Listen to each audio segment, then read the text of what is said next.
Our top story tonight, two more suspects are now under arrest in the shooting death of 13-year-old Matthiew Stavkovy.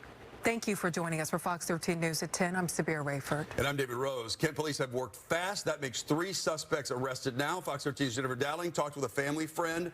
Joins us live in Kent. Jen, what's the reaction to the word that 3 suspects are off the streets? Well, they tell me there's a big sense of relief that these 2 additional people will be facing justice in this case. However, that family friend tells me that the family is more focused on remembering Matthew than concentrating on the 2 that were arrested.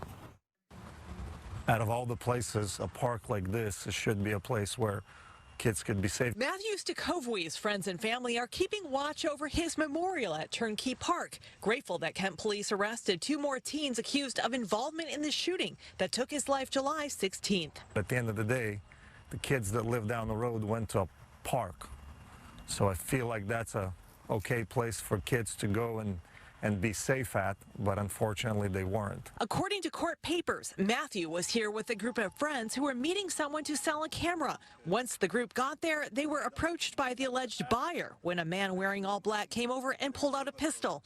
The camera equipment was stolen and the group heard gunshots. Matthew was hit as he tried to flee on an ATV with his sister, who drove him to a nearby apartment complex after he was hit. Kent police arrested a 16-year-old and a 19-year-old at a home in Covington Thursday following a standoff. The Kent police chief released a statement saying, while there is no way to compensate for the incredible loss felt by the Stavkovy family and the community, it is my hope that today's arrests, in addition to the arrest made last week, provide them some measure of comfort. They are obviously in the time of grieving, so I think they are more concerned now just focusing on Matthew rather than these guys, but they are also relieved for sure that they've been arrested. Friends set up an online fundraiser for the family. They're planning a memorial service for him Sunday. I think there's often cases where it goes way too long with people not getting arrested until they've committed multiple crimes, terrible crimes. So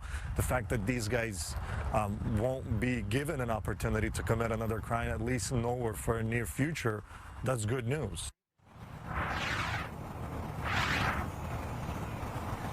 And that other man that was arrested last week, you'll recall, was accused of being responsible for helping to organize the purchase of that camera equipment that was for sale here in this park, and that's what brought the group together. And then, of course, the theft occurred, and then the shooting. Reporting live in Kent, Jennifer Dowling, Fox 13 News.